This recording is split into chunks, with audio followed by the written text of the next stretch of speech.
Hey everybody, so today we're going to be talking about conditional statements.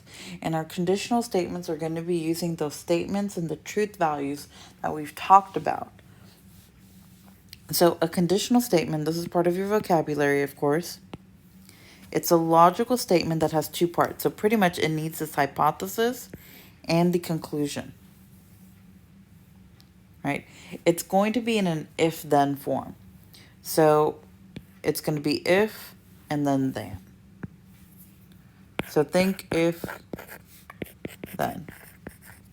That is a conditional statement. If this is true, then this will happen. Your hypothesis is everything after the if. So if you've got a statement that's if whatever, then whatever, your hypothesis would be this part right here in the green. And your conclusion comes after the then, right here. So let's go ahead and look at some examples. If a polygon has 8 sides, so right here, if a polygon has 8 sides, this part right here is your hypothesis.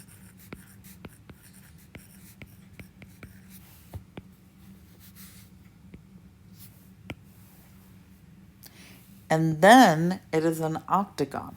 So everything after the then is your conclusion. Based upon what I've been given, then it is this. So remember, I want you to think about it. If it's like, if a polygon has 8 sides, then it is an octagon. So your hypothesis, then your conclusion. So these first couple of ones, what we're going to be doing is we have just been given normal sentences, and we're going to find our hypothesis and then write our conclusion and use that to find our conclusion and write our conditional statement. So a right angle is an angle that measures exactly 90 degrees. So it's saying that something is that. This part right here, a right angle is only the case if it measures exactly 90 degrees. So in this case, it would be our hypothesis right here and our conclusion here. So what we would end up writing is if an angle is exactly 90 degrees,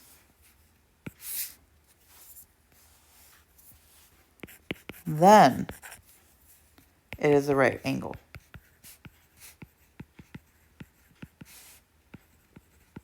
So you have to think about, what is it that I am saying that I need in order for something to happen?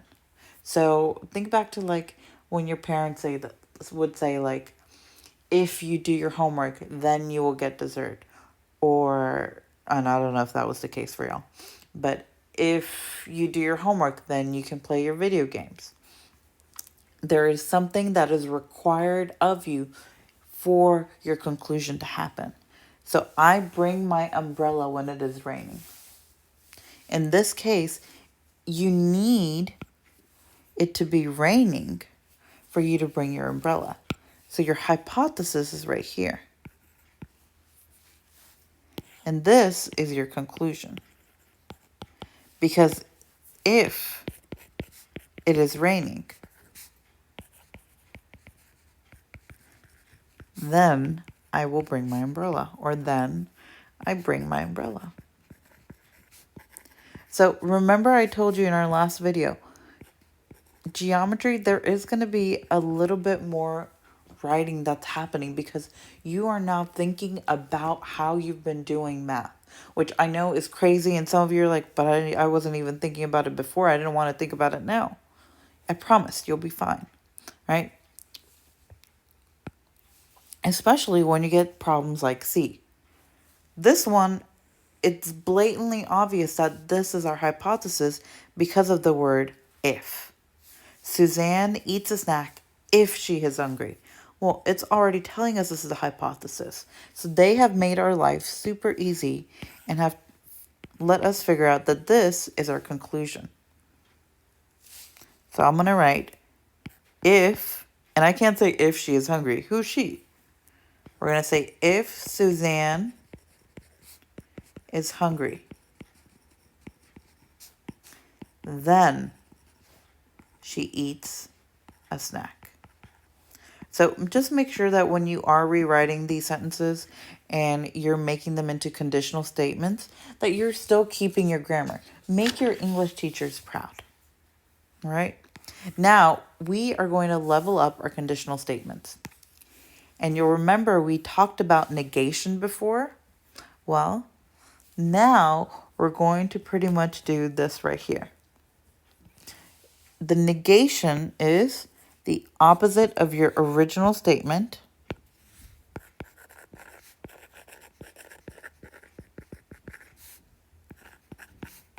just like we were doing in our truth tables. It's just going to be a not in there essentially. All right. Now for your converse, what ends up happening is you're going to switch the hypothesis and your conclusion. So if you recall, I told you that a normal conclusion, normal conditional statement is P then Q, which means when we have a converse and we're saying that we're switching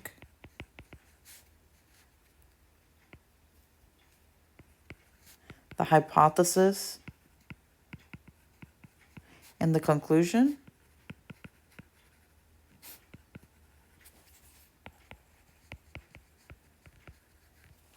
that means instead of P then Q, it's going to become Q then P. For your inverse, what's going to happen is you're going to negate both the hypothesis and the conclusion. Excuse me, y'all. I don't think I've ever sneezed in a video.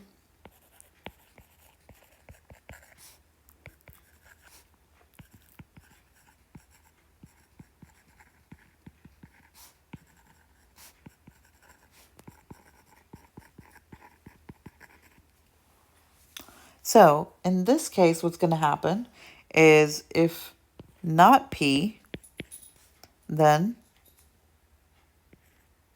not Q.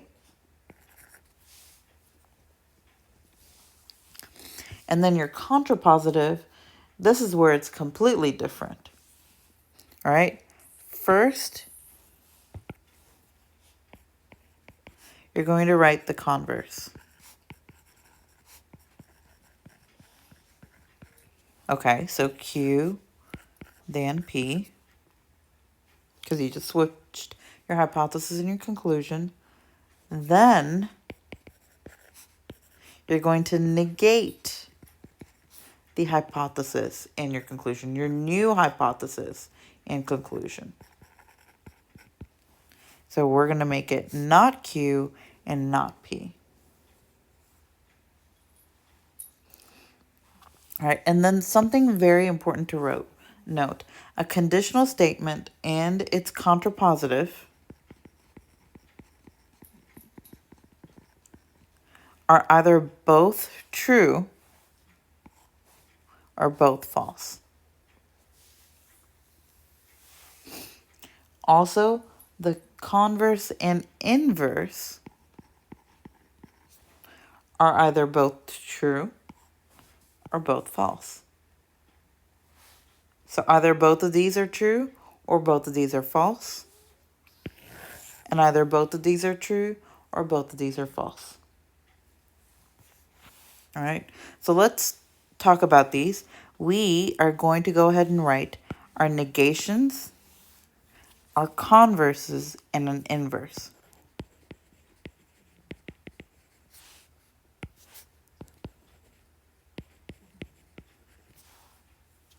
Oh, I'm sorry. Our converse, inverse, and contrapositive. Sorry, y'all. That sneeze kind of took me out.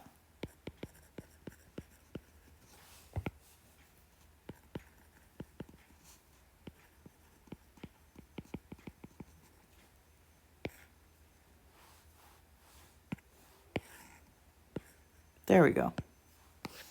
So, and then what we're going to do is we are going to decide whether each statement is true or false. So let's figure out which one is our hypothesis. If a polygon has 3 sides, so here's our hypothesis right here, then it is a triangle. Here's our conclusion. It is a triangle. So remember, we said that our converse was the reverse. We're going to say if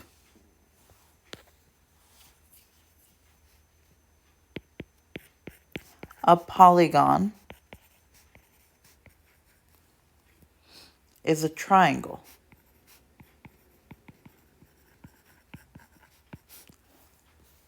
then it has 3 sides.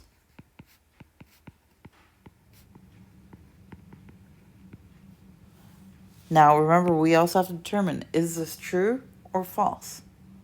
Well, yeah, if it's 3 sides and it's a polygon, then it does have 3 sides. So this is in fact true, which means our original statement would also be true for this, since both are going to be, our inverse should also be true based upon this. So let's check it. Our inverse is going to be not P and not Q. So if a polygon, we're negating our hypothesis, our original hypothesis, does not have 3 sides, then it is not a triangle. Well, yeah, that's absolutely true as well. And we knew that because our converse was true. Our converse and our inverse, remember, they are related. They are both true or both false. Now let's figure out our contrapositive and see if our original statement is true. So this is going to be our converse, and we're going to negate our converse. So our converse says if a polygon is a triangle. So we're going to negate it. If a polygon is not a triangle,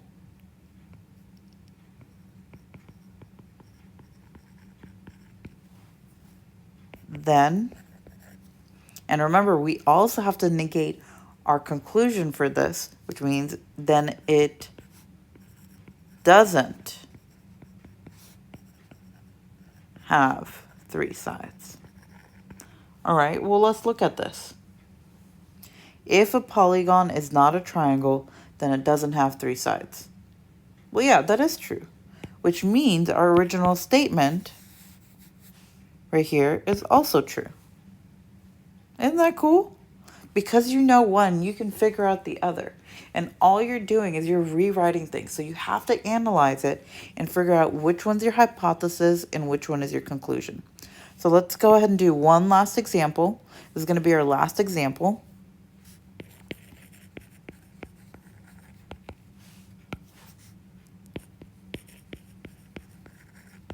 And notice I'm continuing with my colors so it can help me identify which one is which right away.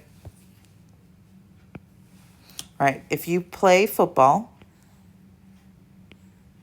so here's my hypothesis, then you are an athlete. This is my conclusion.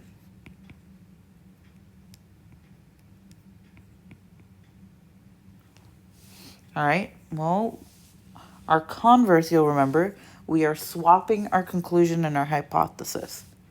So for this one, it's going to be if you are an athlete,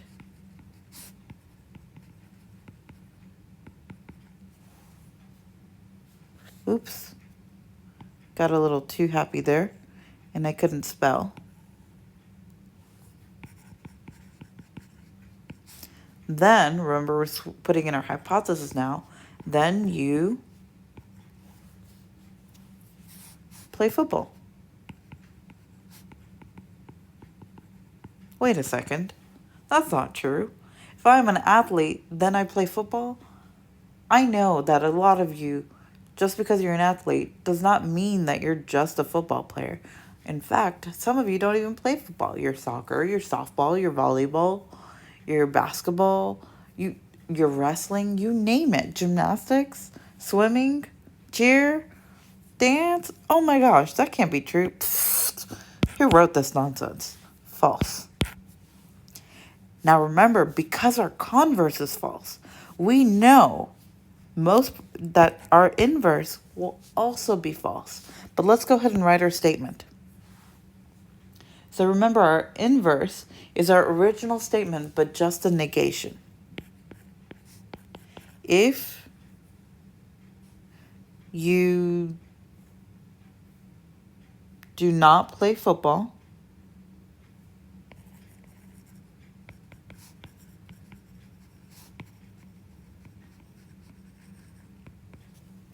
then you are not an athlete. Well, that's kind of rude. If you play basketball, soccer, swimming, you're in dance, you're in cheer, you're swimming, you're wrestling, softball, volleyball, any other sport, then you are an athlete. This nonsense is false. That's why the converse and the inverse of this are false. And rude, mind y'all. All right, let's try our contrapositive. So in this one, we have to take, remember, our converse, and we're going to negate it. So if you are not an athlete,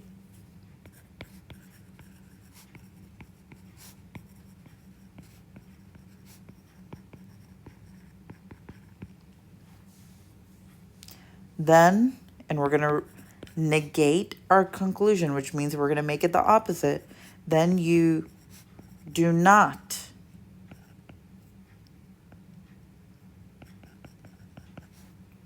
play football. Well, I mean, that one's kind of true. You know, if you're not an athlete, then yeah, you don't play football. You might be watching it, or you might not be watching it. You might be an artiste, like some of us. At which point, this statement is true. So, hey guys, you can do this. All you have to do is think about which one is your hypothesis and which one is your conclusion. We're going to be needing this when we build on this and we have biconditional statements. That's right, biconditional. But don't worry, don't fret. You got this. You got me. We'll figure it out. Use these colors, break it down. You can do this.